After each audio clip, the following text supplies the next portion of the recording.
Hey everyone, I am Ashley Banfield, bringing you this special investigation, coming to you tonight from our studio. Just a quick heads up, night has officially fallen out here. And because it is frog mating season, thousands of them are filling the marsh right outside our windows tonight. So they are kicking up a massive racket. It is getting loud. I have a feeling you will probably hear them too. But that is just life out here in the north. Anyway, major new updates are breaking in the Lynette Hooker missing person case down in the Bahamas. Today was basically D-Day. Honestly, I am incredibly proud of the Coast Guard and the massive operation they pulled off today. I have some incredible footage of the Coast Guard team as they descended On the Abaco Islands, launching targeted searches in areas where they suspect Lynette Hooker might be hidden. and they suspect her husband, Brian Hooker. It is officially a murder investigation now, triggered by the GPS tracking of his devices. I mean, what a fool. He carried a smartwatch and multiple cell phones. Apparently, he thought he was some criminal mastermind. He spun this wild story about how Lynette fell off the back of their dinghy, claiming that he just could not rescue her. It is total nonsense, and the GPS data proves it. So now, investigators are tracing those real GPS coordinates, completely ignoring his fabricated alibi as they search for any sign of Lynette. And let me tell you, they really mean business. The Coast Guard Investigative Service is absolutely crushing this. They have been working this case 7 days a week for over 7 weeks now. I know this because I have seen them active at midnight on weekends. They are working around the clock, and today, everything finally aligned. A 154-foot Coast Guard cutter arrived in the Abacos with 24 crew members and a 12-person dive team. We're talking about a massive deployment on the ground today. They did not even drop anchor on that cutter before launching their rigid inflatable boat. Known as an over-the-horizon vessel, which is built for extreme speed, hitting the water to deploy search teams across multiple key sites. These agents did not even stop to check into their hotel rooms. It was a fast, coordinated lightning strike of an operation. It was incredibly impressive to watch. I can tell you they targeted several different locations. And Maggie is back. Maggie is the specialized canine cadaver dog from Broward County, loaned to the Coast Guard for a second time. She was actively working the beaches during my last visit. Now she is back on the shores of Lubber's quarters, scanning entirely new zones because Brian's initial cover story has fallen apart. Essentially. Before, it was a massive wild goose chase because Maggie was searching based on Brian's lies. Now that we know his words are worthless, the search is tracking his actual movements, following his exact GPS path. So, I am going to walk you through exactly what the Coast Guard was doing out there today. This is a truly massive milestone for this case. It has been over 7 weeks of waiting. Now, the Coast Guard has arrived with hard data, focusing on the precise coordinates where Brian's tracking devices recorded him. I reached out to Carly Aylesworth, Who is Lynette's daughter, to see how she is processing this breakthrough. She has been waiting, day after day, for someone to find her mother. Imagine surviving a birthday and Mother's Day with nothing but silence from her mom. This is a massive development. When this much action suddenly kicks off, it feels, well, I will let her tell you. Because Carly is about to speak with me in just a moment. About what this massive search and rescue team arriving in the Bahamas actually means to her. Remember, I told you in our last episode they were bringing in the heavy gear, right? They have elite dive teams. They even deployed an underwater drone, a specialized ROV. You might remember that tech from our coverage of the missing Malaysian flight, MH370 years ago. So, they are searching deep underwater. You will see that unfold. Their first stop was the famous Abaco Inn. That is where this mystery truly began. The very hotel holding security footage of Brian and Lynette leaving, yet they refused to share it. Apparently, the Royal Bahamian Police ordered them to keep that crucial tape completely locked down. but the Coast Guard managed to obtain a portion of it anyway. The resort has multiple cameras. Investigators did not secure all the angles, but they got some. Yet, I believe more video remains hidden. Recordings from the Abaco Inn that would finally pinpoint the exact minute they departed and reveal what their body language was. Either way, Brian claims they left at 7:30. Just minutes later, he claims he was steering out of the White Sound Channel. And she suddenly fell overboard, claiming they were separated by rough waves and fierce tides, conditions we proved simply did not exist. So they returned today.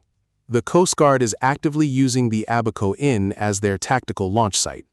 They have a massive staging area with several large docks, allowing boats to slip in and out, moving search teams directly onto Elbow Cay, where they are based, launching missions across every corner of the Sea of Abaco. It is a vast area, and let me tell you something. It was remarkable seeing the Coast Guard cutter Margaret Norvell, named after a pioneering woman, arrive just north of Man-O-War Cay. That is much further north than Elbow Cay or Marsh Harbor, but still well within the search zone. And as I mentioned earlier, the vessel did not drop anchor. I expected them to anchor, but they kept moving. They launched the inflatable boat, and off went the specialized agents, divers, and searchers. The main cutter then forged its way south and was last spotted patrolling just off the eastern coastline of Elbow Cay. Remember that haunting photograph? The final photo taken of Lynette and Brian Hooker, standing by the pool at the Abaco Inn, gazing out at the violent Atlantic Ocean. That is almost exactly where the search vessel was last spotted. It tracked southward from Man-O-War Cay, eventually appearing off the coast of Elbow Cay. And one of their smaller support tenders, those tactical boats used to ferry crews back and forth from the main cutter, that rigid inflatable boat, the tactical search craft, was spotted speeding into Tilu Cut, confirming that today's search operations were focused on Tilu. Whether they sent divers into Tilu is unclear, but we definitely know that one dive team spent almost their entire day, from the very moment they launched from the cutter, searching right off the eastern coast of Marsh Harbor. And there is a highly specific location I need to show you. Now, a key area of interest in Marsh Harbor lies just south of where Brian claims he washed ashore. He didn't wash up. That is nonsense. One specific location investigators are looking at is Witch Point. Yes, like Halloween witches. Witch Point. If you scan the map just north of there, you will notice something strange. There is a dark, perfectly square pool of water carved into the land. And it is clearly not natural. This is actually an old abandoned man-made harbor, a tiny cutout where workboats used to slip in and out years ago. But it sits incredibly close to the spot where Brian Hooker's dinghy was finally recovered, by the local crew at the Hopetown Volunteer Fire and Rescue. Please support them. They are all volunteers. This location is even further south than the boatyard where he, supposedly, just strolled in, glancing around, checking between boats, and casually whispering for help. Help! Without even raising his voice, on the very day he was supposedly marooned, floating for 9 hours, if you believe his story, which we do not. Today, the dive team went right to that abandoned cutout harbor search site. They deployed the remotely operated vehicle, sending the ROV deep underwater, and our crew was right on scene to capture it. In fact, they even helped out. There was massive ground to cover, with multiple crews handling different tasks all at once today. It was a travel day from Florida to the Bahamas, but nobody was resting. They turned it into an active workday. They were racing against fading daylight, but seeing this team in action was truly incredible. Let me play this clip so you can hear the hum of the ROV and watch this crew in action. Just listen to that. Looking at these raw images, I have to say, that classic phrase, "not all heroes wear capes," instantly comes to mind. This search team has been pushing themselves to their absolute limit. And there they are, There is Canine Maggie on board the over-the-horizon fast boat, departing the cutter and heading out to the active search zones. And just like that, she is off to work. She will be deployed there for 4 days. A massive thank you to Broward County for releasing Maggie to the Coast Guard to assist in this active investigation. I should also point out that an eagle-eyed viewer spotted another tactical vessel being launched by the Royal Bahamian Police Force. It looks identical to one of the boats Lindsay and I spotted. During our very first trip to the Bahamas covering this case, about 7 weeks ago, they were putting that boat in the water too. So it is highly likely they were supporting the Coast Guard operation, especially since the Coast Guard is working with precise GPS coordinate data. They have a highly coordinated search plan mapped out. There was a massive amount of coordination on the water today just to position everyone in the right search areas. That is likely exactly what the Royal Bahamian Police Force was doing out there today. When they put that vessel in, a big thank you to the viewer who captured that. we are also receiving a steady stream of photos from trusted contacts across the Abacos. One source, who wishes to remain anonymous, sent us these exclusive photographs. These pictures clearly show active search operations underway on the northwestern side of Lubbers. That specific area has seen heavy reconstruction following the devastating destruction of Hurricane Dorian.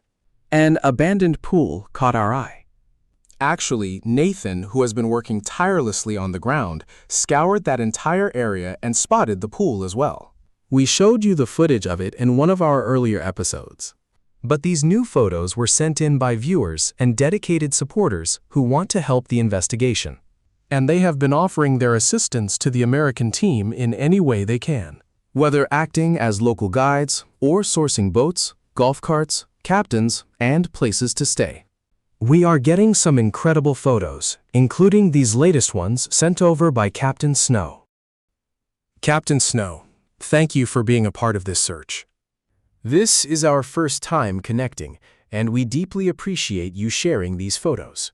You can see the Coast Guard crew right there on board the over-the-horizon vessel. Now, let us examine the northwest side of Lubbers for a moment, because when the Coast Guard first arrived, Brian spun such a massive web of lies that investigators did not focus there. So Maggie was never deployed to that area, or south of, the northern section of the island. But that is exactly what Maggie is doing now. We obtained some remarkable photos of Maggie working that area, scanning those highly secluded, isolated beaches. Hidden spots where Brian and Lynette likely spent those peaceful days back when they were still paddleboarding and exploring the stunning Abacos. If you had to recall in the dead of night a remote spot you knew incredibly well, and who knows, a quiet place to hide a body, the northern section of Lubbers' west side fits. It could be the perfect location. But it is fascinating to finally watch Coast Guard investigators working active leads on the ground. Maggie is back on land, and there is one crucial task she must perform while get a clear scent from that suspected dinghy. The Royal Bahamas Police Force currently holds the dinghy from Soulmate. The vessel remains impounded. We do not know if it is stored indoors or outdoors, but if it is outside, I hope they stored it upside down. So, 7 weeks of harsh weather has not washed away crucial forensic evidence or scent trails that Maggie could track. We do not know. But Maggie absolutely needs to get near that dinghy to scan for scents. In an earlier episode, I explained the specific window of time required for a body to start emitting scents of human decomposition. Specifically, how long it takes for those chemical telltale signs of decay to escape into the air. The exact organic compounds a specialized cadaver dog is trained to detect. According to forensic experts, it takes roughly 3 hours after death for a body to release the scent of decomposition that a search dog like Maggie can track and alert on. Now, let us assume, since nothing is proven and Brian Hooker has not been charged with any crime yet, but hypothetically, if Brian Hooker killed Lynette Hooker and had to execute a dark plan to hide her body, how much time did that take? And how long might Lynette have remained inside that dinghy? Because if she was kept there for more than 3 hours, Then, just maybe, there is a scent Maggie can still detect. We can only hope for a miracle now. We must hold on to hope. Hope that searchers finally locate Lynette and bring her back home. Which would lead to the next logical step. Brian Hooker finally in handcuffs. I only say possibly because I know how the feds operate. It is a different game. In federal investigations, they lock down 95% of their case before they make an arrest. Usually, at the state level, they build maybe 30 or 40% of their case. Then they spend a year or two investigating before they finally take the case to trial. Or maybe 3 or 4. But federally, once they arrest you, they are ready for court in just a couple of months. So is Brian Hooker about to be busted? Yeah, absolutely. If they find Lynette's body, it is a lock. But if they never find her, does that mean no arrest? No way. You absolutely do not need a body to secure a prosecution. Look, I have covered a lot of cases in my 38 years of reporting, Where they got a guilty verdict. even where no body was found, simply because the other evidence was so strong. We are talking constant lying, bizarre behavior in the middle of the night, and plenty of digital GPS tracking. If you missed yesterday's show, Brian just hired a new defense attorney. It is actually a very smart move because this lawyer apparently used to work for the DOJ. So he knows federal law and federal prosecutions inside out, and that is crucial because Brian Hooker is heading toward a massive wake-up call very soon. So hiring him was actually a pretty smart move.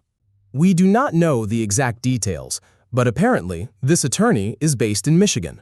I am not sure if he returned to Michigan after taking care of his sick mother, which was his official excuse for fleeing the Bahamas instead of actually searching for his missing wife, staying put, or keeping his promise that only a higher authority could make him leave.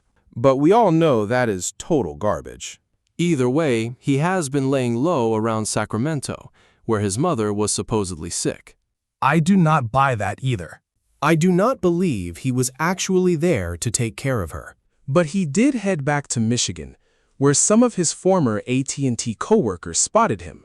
I will not call them friends because they do not like him at all, but they told me, yeah, he was back in his Michigan hometown.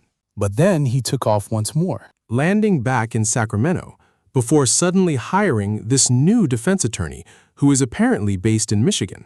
So, he probably came back to Michigan or did some serious Zoom calls. I do not know his exact playbook. I just know the guy is incredibly shady, because you know what? It will take a village to crack this. The guy was slippery. Brian Hooker was incredibly slick. And you know why I can say that? With absolute confidence, because he was fired from AT&T for being deceptive, for hiding his location, lying, cheating, and trying to cover up his van's whereabouts by messing with his GPS tracker.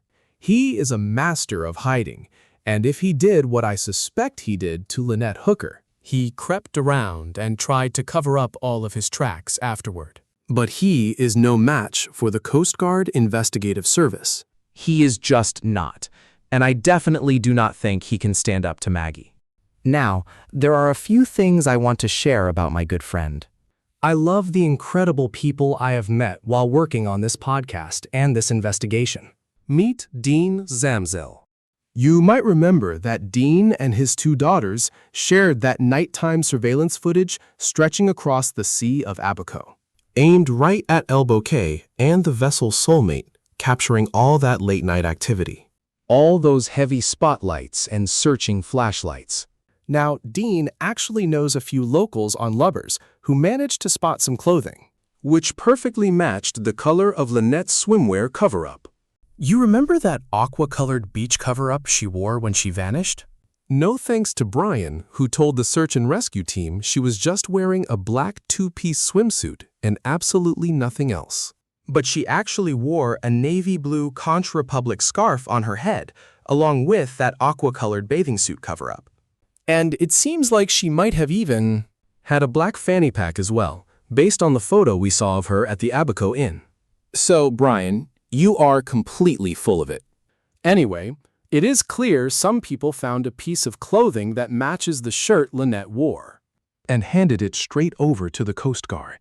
They did not just hand over the actual item of clothing, they gave the exact GPS coordinates where they found it. So smart thinking, whoever you are. I would love to meet you and say thank you for doing that. Thank you for helping.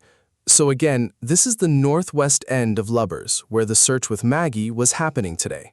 They were also searching slightly further south on Lubbers as well, but again, entirely on the west side. So, they focused mid-island and west, targeting the empty, secluded beaches that line those shores. It is very easy to slip in with, say, an 8-foot dinghy in the dead of night. Besides, digital tracking must place Brian in this exact sector. Why else would investigators focus so heavily here? Now, seeing these active search images definitely gets to me, and I'm sure it affects you too. But man, they must really hit home for Carly. Carly Aylesworth is Lynette's daughter, And I spoke with her about what these photos of this incredible response to her mom's case actually mean to her. Here is our talk. A quick word from our sponsor. When was the last time you actually saw a doctor? Without searching your symptoms online or just dealing with it, but physically visiting a clinic. If you have been delaying a checkup simply because it is incredibly exhausting to find someone great who actually takes your insurance and can see you soon, I completely get it. ZocDoc is a free app and website where you can easily find and instantly book. In-network doctors, with over 150,000 of them across 50 states. I have used them myself. There are dermatologists, dentists, and primary care specialists. You can easily search by specific symptoms and secure your booking within seconds. And these appointments typically happen within 24 to 72 hours. So stop putting off those doctor appointments.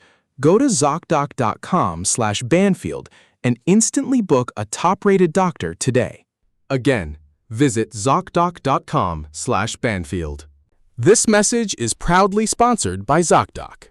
Carly, this is a massive day. The American Coast Guard is actually there right now, boots on the ground. How do you feel about it? I feel much better this time. They have a much better idea of where to look now, so I have a feeling they are going to uncover something while they are down there. And let me tell you, they did not just show up quietly. They arrived in force, bringing a 150-plus-foot Coast Guard cutter, over 25 personnel, specialized vehicles, ROVs, and divers. I mean, it is basically an armada. Yeah, I did not know about the vehicles, but I knew about the divers. That is wild. Well, you know those remote-operated vehicles are going to be heading deep underwater. I mean, they have been searching underwater even today. Oh, those ones. Yes, absolutely. True, but it must feel like there is real momentum on this case now. These searchers are truly determined to find your mother. Yes, it is incredibly reassuring to have this kind of community support behind us. Helping with the search, because I could never handle this alone. And let me tell you, watching the Coast Guard arrive and seeing how many locals are backing them up is amazing. So many folks from the Abacos in the Bahamas are out there helping the rescue teams. That has got to feel reassuring. It really is, especially since everyone was so incredibly helpful when we visited. It just means a lot to us. So, here we are, sitting down and talking. It has now been 7 weeks and 3 days since your mother vanished. And I can only imagine how utterly powerless you must have felt during all this time. Yes, it has been a lot of waiting around. but I know a massive amount of work happens behind closed doors. But time keeps passing. We both know how tirelessly the Coast Guard Investigative Service has been working. Like I mentioned to you earlier, they are working 7 days a week. Right. Tell me more about that. How does that make you feel? It feels comforting, knowing this is not just a job to them, but that they truly care. I am just so relieved they are treating this case with such serious attention. Because I simply cannot do this by myself. Having their support is wonderful, especially since they are so determined to conduct a real investigation and find out what actually happened. I am just glad they are doing everything in their power. Were you shocked when Maggie returned? That special Broward County search dog who went back out there with her handler, Chris? Yes, I am glad she did. And today, she was searching the west side of Lubbers. Last time, she searched the east side of Lubbers because they were verifying Brian's suspicious story. But now, the investigators have much more data to examine. They have recovered concrete GPS tracking data from his phone. What are your thoughts on that? Having analyzed Brian Hooker's changing accounts and his potential role in this case, What kind of conclusion have you reached? Honestly, I always suspected his story was a complete fabrication. But knowing there is actual proof now, absolute solid proof that he lied, I am just so relieved they are digging deep and uncovered this critical evidence. My gut told me something was terribly wrong, especially after those frightening threats. I am incredibly grateful they took these steps. Which specific threats are you referring to? The ones from 2 years ago when he choked her, correct? When your mother told her close friend Rachel that he had actually choked her And left bruises. She actually took photographs of the bruises on her back and told her friend that Brian said he wished he had finished the job. Yes. That must be incredibly painful to process, knowing how much she suffered in that relationship. Yeah. Looking back, I noticed the physical toll first. She lost so much weight, dropping to maybe 130 pounds. I know that kind of relationship. I lost that exact same weight once from pure stress, because of him. So, I thought, The red flags were everywhere, but they played the perfect happy couple whenever I was around. It was bizarre. When you stayed with them on the Soulmate back in February, what was that like? That was their Bahamas trip, right? How did they act around each other? Brian was always incredibly talkative. My mom was quieter, not nearly as loud as him, but she... Honestly, whenever we had a family gathering, I would always gravitate toward my mom and hang out with her. On the surface, they always seemed completely fine. If they ever started to argue, they would instantly drop the subject and shift to something completely different. I never saw anything genuinely alarming, so I had absolutely no suspicion of any real danger.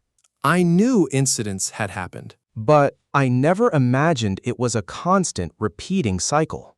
Don't you find it bizarre that Brian calls you once, feeds you this absolute garbage story about what happened to your mother, and then completely cuts you out of his life?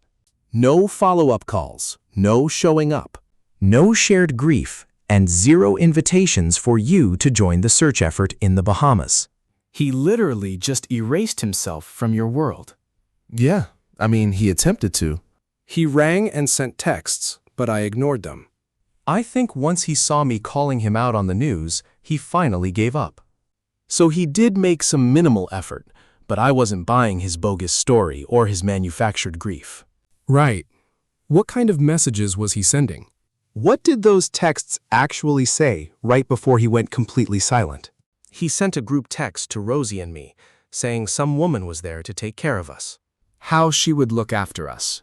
He said she was sweet and claimed he wished he could stay with us, but had to be there. Rosie replied that she loved him. I chose to stay completely silent. That was pretty much the final communication. So where exactly did Brian claim he had to be at that moment? Searching in the Bahamas. But that was only the first week. What happened after that passed? By the second week, I tried contacting him, but he had already fled. Did he ever reach out again? Via text, email, or anything? So he only initiated contact early on, when he needed to sell you a fabricated alibi. And the moment he fled the Bahamas, the communication stopped completely. Nope. Just to remind our audience, this man was a father figure to you since you were 3. Yeah, I viewed him as one of my actual parents, because, well, He was always present as a dad. Even if I didn't use that title, he was always in my life. But didn't he refer to himself as Dad in one of his texts or audio recordings? Yeah, He might have said that in a group chat with Rosie and me, but I never called him that. I think when I was young, I called him Dad, but then my actual father stepped in and put a stop to that. I just said okay, and from then on, I stopped. Sounds like your father had some eerie foresight there, did he not? No, he did not. He was never a fan of his, to be honest. Now listen, you are one of the very few who have actually set foot in these active search zones in the Bahamas. You have navigated the Abacos, which is exactly where investigators focus their efforts today. You know those waters inside and out. You have been out near the Lubbers area, across the Sea of Abaco and right into Marsh Harbor. What goes through your mind as you watch footage of recovery teams scanning those very same waters now? Seeing them out there with all that heavy equipment and manpower? Yeah, I just have this sinking feeling she is down in the water, weighted down by those missing scuba weights, but that is just my gut. So, I highly doubt she is buried on land because the ground is solid limestone and that rock is incredibly tough to break through. So, I really believe she is somewhere in the water. If Brian actually did this, and I am not saying he did, Since he has not been charged, he would have had to operate under cover of darkness, with almost no time on his hands. it would have to be a spot he already knew. You do not just go exploring in pitch-black darkness with a, 3-horsepower electric engine and an 8-foot dinghy. Yeah, so I suspect she could be near Snappa's, or maybe around that old demolished marina at the far end. Yep. That is a real possibility. I remember us going there, exploring the area, and taking a few photos. Honestly, I do not know. They used to do that often, right? Whenever you were not around, Brian and Lynette would take their paddleboards out to scout isolated shores and secluded spots.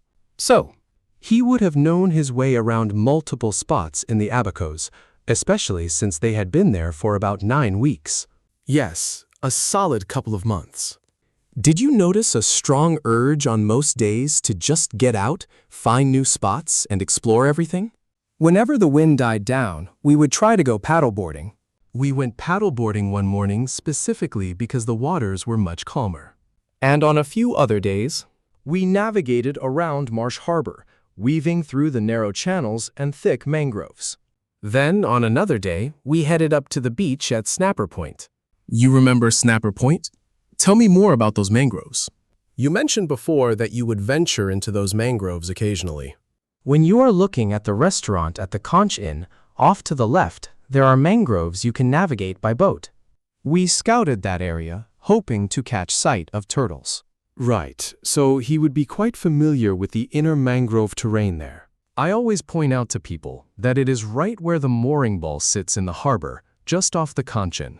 So what you are saying is, if you stood looking directly at the Conch Inn, it would be to your left, where this massive mangrove field stretches out.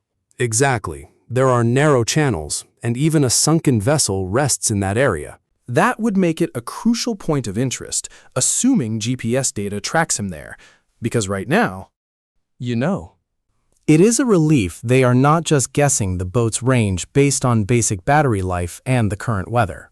they are actually targeting their search area based on his real-time GPS data. The suspect was carrying a phone and wearing a smartwatch. And he likely had your mother's personal belongings on him too. Items he would desperately want to discard if he is guilty. It is sickening, really disturbing when you stop to consider it. At least the recovery teams have concrete evidence to work with now. The Coast Guard investigators finally have solid leads to follow. Is there anything you would like to tell those investigators, Carly? One detective in particular is working non-stop, putting in long hours every weekday and through the entire weekend, often pushing past midnight until 1 in the morning. It feels like he is constantly tracking down leads on this case. I sometimes tell my contact in the Coast Guard that they are probably 10 steps ahead of any theories I have. But he insists it is fine. He wants me to forward whatever information I can find. I agreed, because I can see how intensely focused they are on this. They have a lot of experience and usually anticipate the next move. Honestly, it is just comforting to know they are on the job. Still, I worry she was thrown in the garbage. Maybe Brian believed search dogs would be thrown off by the scent of decay. Or her body was weighted down somewhere in the water. That is just my gut instinct, though I cannot be certain. I can understand why you are incredibly grateful to them, especially considering how hard this team is pushing for answers. They arrived on the Coast Guard vessel Margaret Norville, and without even waiting to drop anchor, they got straight to business. They immediately deployed their inflatable boat and sped off. They were already on the move. Probably in less than an hour from when that vessel first arrived at the northern end of Man-O-War Cay. The water is deep enough there, which they need, since they draw nearly 9.5 feet. That is a massive vessel. Yet, within an hour, they were scanning the area. No unpacking, no hotel check-ins, nothing like that.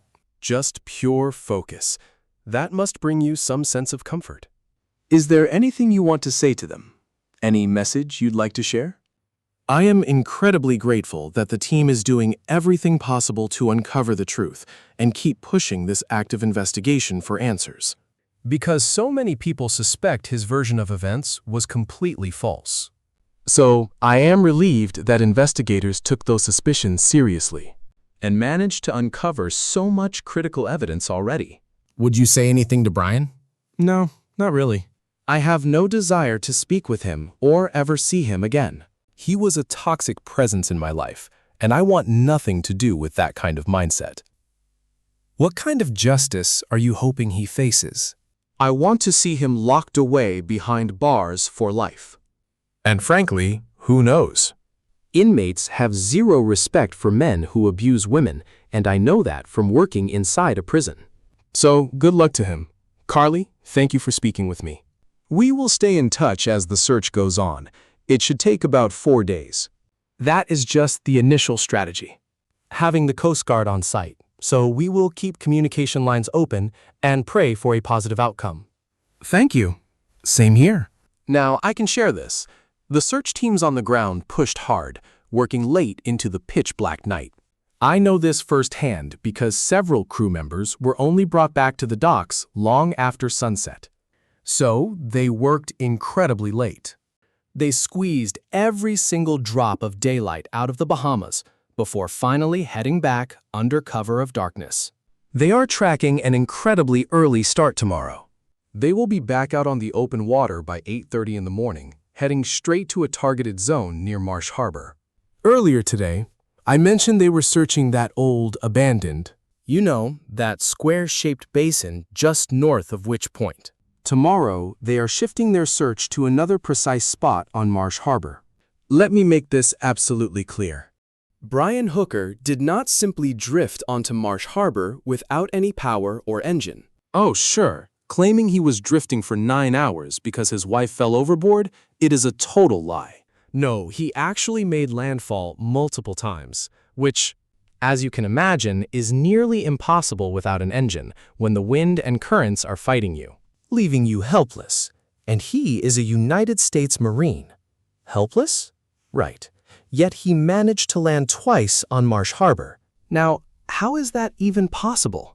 It only happens when you are lying, Brian Hooker. The clock is ticking. Investigators are closing in, and they are about to wrap this up. Regardless, I will take you directly to that search location tomorrow, where the crews are planning to sweep next. So let us all keep our fingers crossed and say a prayer that they finally locate Lynette, bringing her home to her daughter Carly and her mother Darlene. They deserve some closure. And honestly, you know what? Everyone deserves to see Brian Hooker in handcuffs, and hopefully that is exactly where this investigation is leading. Thank you, everyone, for listening and for watching today. And remember, uncovering the truth is not just serious, it is drop-dead serious.